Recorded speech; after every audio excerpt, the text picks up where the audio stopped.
Hello बच्चों, welcome to school जी। आप लोग कैसे हैं? आज चलेंगे हम 10वीं क्लास में। 10वीं क्लास में क्षितिज भाग 2 का पहला चैप्टर हम पढ़ेंगे, जो सूरदास जी के बारे में, जो सूरदास की जो कृष्ण भक्ति है उसके बारे में बताया गया है इसमें। तो सूरदास जी कृष्ण के भक्त थे और दोनों आंखों से अंधे थे, लेकिन जो भगवान ने उनको विद्या दी थी, उनको जो एक कौशलता दी थी, वो उनके दोहों में परिलक्षित होती है। तो आज उसके बारे में पढ़ेंगे। पहले सूरदास जी के बारे में पढ़ते हैं। चलिए किताब से।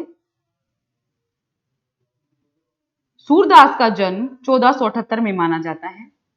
एक मान्यता के अनुसार उनका जन्म मथुरा के निकट रुनकता या रेणुका क्षेत्र में हुआ था, जबकि दूसरी मान्यता के अनुसार उनका जन्म दिल्ली के पास सीही माना जाता है।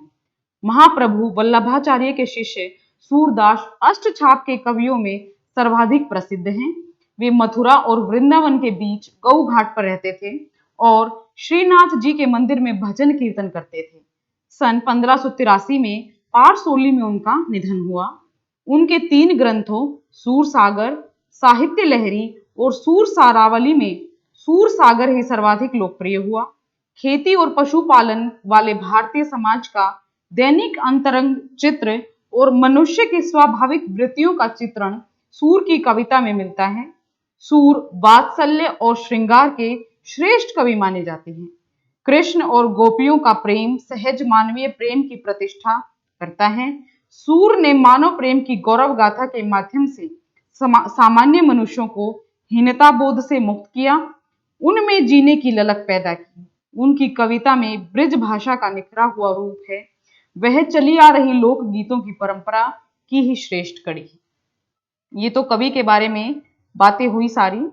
अब जो हम कविता पढ़ेंगे, जो उनके दोहे हैं, उनमें क्या है वो सार पहले दिया हुआ है, तो उस सार को हम पढ़ते हैं। यहाँ सूर सागर के भ्रमर गीत से 4 पद लिए गए हैं। कृष्ण ने मथुरा जाने के बाद स्वयं न लौटकर उद्धव के जरिए गोपियों के पास संदेश भेजा था।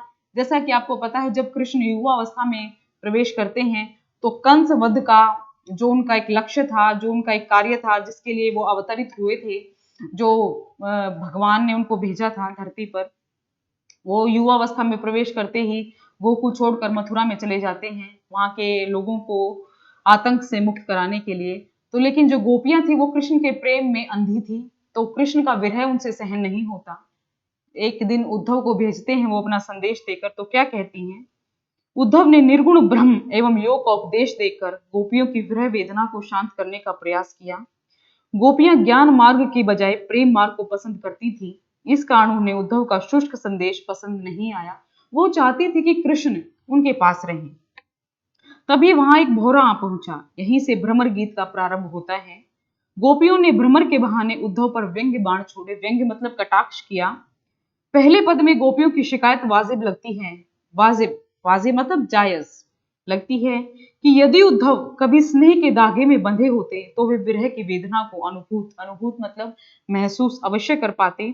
दूसरे पद में गोपियों की यह स्वीकारोक्ति कि उनके मन की अभिलाषाएं मन में ही रह गई, कृष्ण के प्रति उनके प्रेम की गहराई को अभिव्यक्त करती हैं कि कृष्ण के प्रति उनका प्रेम कितना गहरा था।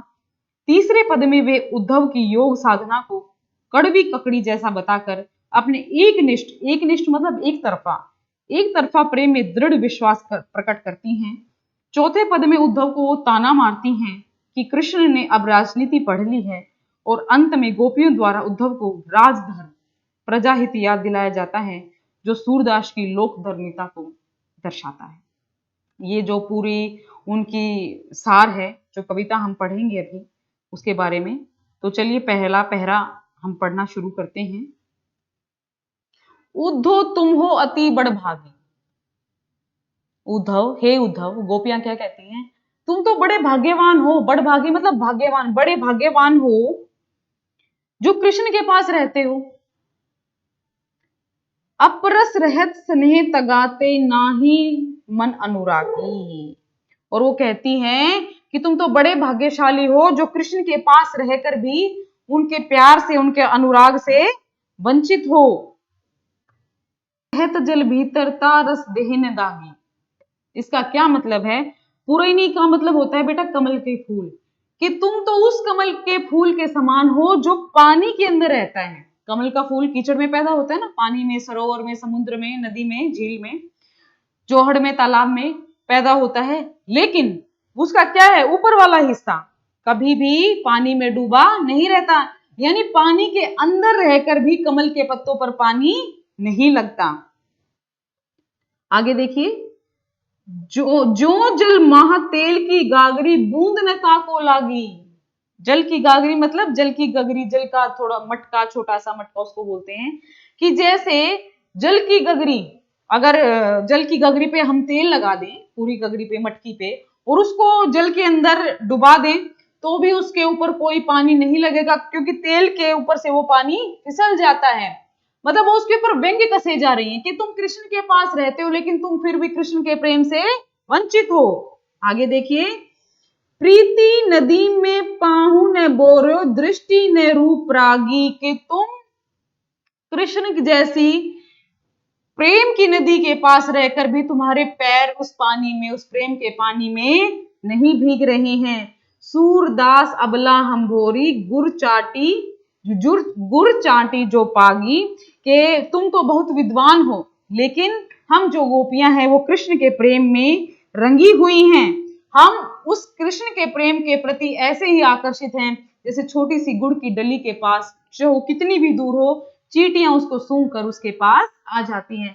कहने का भाव क्या है बच्चों? कहने का भाव यह है कि जो गोपियां हैं वो कृष्ण के प्रेम में इतनी इतनी विलीन हैं, इतनी उसमें मग्न हैं कि वो उसके पास, उसके बिना रहने के जीवन की कल्पना भी नहीं कर पाती। और वो उद्धव को व्यंग्य करती हैं कि तुम तो 24 घंटे, तुम तो दिन रात उनके पास रहते हो, लेकिन तुम फिर भी उनके प्रेम से वंचित हो। चलिए अब दूसरा देखते हैं। मन की मन ही मांझ रही, कहिए जाई कौन पे उधो, नाही परत कही। अवधि आधार आवन की, तन मन बिथा सही। अब इन जोग संदेश नहीं, सुनी सुनी बिरहनी बिरह दही। चाहती हुती गुहारी जीतही ते, उतते धार बही। सूरदास अब धीर धरहि, क्यों मर जादा न लही। यानी गोपियां इन पंक्तियों के माध्यम से उद्धव को क्या संदेश देती हैं कि उनकी बात मन में ही रह गई, वो कृष्ण से अपने मन की बात नहीं कह पाई। वे कहना तो कृष्ण को बहुत कुछ चाहती थी, लेकिन कृष्ण समय से पहले ही चले गए, उनकी बात भी नहीं सुना, और अब वो उनको उनकी बात कभी नहीं कह पाएंगी, क्योंकि उनको उम्मीद नहीं है कि कृष्ण कभी लौट कर आएंगे। और वे कहती है कि भाई हम आपको ना उचित, मतलब आप हमारा संदेश कृष्ण को नहीं दे पाओगे, आप जो संदेश हम बोलेंगे वो संदेश आप कृष्ण को नहीं दे पाओगे, आप हमारा संदेश देने के उचित माध्यम नहीं हो। वे कहती हैं कि हमें अपनी बात सिर्फ कृष्ण से कहनी है, हम और किसी को अपनी बात नहीं कहना चाहती। वे कहती हैं कि इतने समय से कृष्ण के लौट कर आने की आशा हमारे मन में थी, कि हमारे तन में, मन में ये उम्मीद थी कि कृष्ण हमारे पास कभी लौट कर आएंगे, और इसी बात को आधार मानकर हम ये मन की व्यथा सह रही थी, ये सोचकर कि वो आएंगे और हमारे सारे दुख दूर हो जाएंगे। परंतु कृष्ण ने हमारे लिए ज्ञान योग, जो ज्ञान का संदेश भेजा था ना कि भाई ऐसे ऐसे करो, वैसे करो, संदेश भेजकर हमें और भी दुख कर दिया है, हम और भी विरह की आग में जलने लगे हैं। ऐसे में कोई अपने रक्षक को पुकारता है, परंतु जो हमारे रक्षक हैं, कौन है हमारे रक्षक? जो कृष्ण भगवान जो हमारा रक्षक है, वही हमारे दुख का कारण बन चुका है। प्रेम की मर्यादा है कि प्रेम के बदले में प्रेम दिया जाए, लेकिन कृष्ण ने हमारे साथ छल किया है, इस मर्यादा का उल्लंघन किया है। जितना प्रेम हमने कृष्ण से किया है, बदले में कृष्ण ने हमसे उतना प्रेम नहीं किया। अब तीसरा पैरा देखिए बच्चों। हमारो हरि हारिल की लकड़ी, मन क्रम वचन नंद नंदन उर, यह हृदय करी पकड़ी। जागत सोवत स्वप्न दिवस निसी, कान्हे कान्हे जकरी। सुनत जोग लागत है ऐसो, जो करूं ककरी। सू तो व्याधि हमको ले आए, देखी सुनी न करी। यह तो सूर तिन्ही ले सौंपो, जिनके मन चकरी। पहले इनके कठिन शब्द मैं कुछ आपको बता देती हूँ। हारिल एक पक्षी होता है बेटा, पक्षी को हारिल बोला गया है यहाँ। लकड़ी का मतलब लकड़ी होता है, ये ब्रज भाषा है। मन मन, बचन वचन, नंदन नंद नंदन मतलब नंद का बेटा, उर मतलब हृदय होता है, दृढ़ मतलब पक्का, पकड़ी मतलब पकड़ा हुआ, जागत सोवत जागते सोते हुए, स्वप्न दिवस मतलब सोते जागते, दिवस दिन निशी रात, कान्हे कान्हे काना काना, सुनत जोग लागत है ऐसो, जो करू ककड़ी, जोग मतलब योग साधना, करुई ककड़ी कड़वी ककड़ी, ठीक है। व्याधि का मतलब होता है रोग, देखी सुनी न करी, यह तो सुर तिन ही तिल्ले सोपो, जिनके मन चक्री, चक्री मतलब चंचल। आइए अब इसकी व्याख्या करते हैं। इन पंक्तियों के माध्यम से गोपियां क्या कहती हैं कि कृष्ण उनके लिए हारिल की लकड़ी है, ठीक है। जिस तरह हारिल पक्षी लकड़ी के टुकड़े को अपने जीवन का सहारा मानता है, उसी तरह कृष्ण भगवान हमारे लिए जीवन का सहारा है, हमारे लिए जीवन का आधार है। जो नंद नंदन है, जो नंद के पुत्र हैं, वो हमारे मन में, हृदय में बसे हुए हैं। दिन में, रात में, स्वप्न में, दिवस में वो हमेशा हमें रोम रोम हमारा कृष्ण नाम जपता रहता है। जो उन्होंने उद्धव के माध्यम से हमें कड़वा योग का संदेश भेजा है, वो हमें अच्छा नहीं लग रहा। हम तो कृष्ण के भक्ति में, कृष्ण के प्रेम में लीन रहना चाहते हैं, और हमने किसी के बारे में ना कभी देखा ना कभी सुना, इस योग के बारे में हमें नहीं पता ये क्या होता है। ये संदेश आप योग उन लोगों को दीजिए जिनका मन चंचल हो, जो जिनका मन कहीं और लग जाए, क्योंकि हमारा मन तो पहले ही कृष्ण भक्ति में, कृष्ण प्रेम में विलीन हो चुका है। ये योग का संदेश हमें अच्छा नहीं लगा। चलिए बच्चों, आखिरी पंक्तियों में आते हैं। हरी है राजनीति पढ़ आए, समूझी बात कहत मखदूकर के, समाचार सब पाए, एक अति चतुर हुते पहले ही अब गुरु ग्रंथ पढ़ाए, बड़ी बुद्धि जानी को उनकी जोग संदेश पढ़ाए, उधो भले लोग आगे के पर हित डोलत धाए, अब अपने मन फेर पाइए चलत जो होते चुराए, ते क्यों अनीति करें आपुंजे और अनीति छुड़ाए, राज धर्म तो यही सूरजो प्रजा ने चाही सताए। इस इन पंक्तियों के माध्यम से जो गोपियां हैं, वो कृष्ण को भला बुरा जो उनके मन में है वो कह रही हैं। क्या कह रही हैं कि कृष्ण भगवान ने अब राजनीति की शिक्षा ले ली है, वो बहुत बड़ी राजनीतिज्ञ हो गए हैं, और वो तो पहले से ही बहुत चालाक था, मधुकर था, चालाक था, मीठा बोल के हर लेता था बातों को।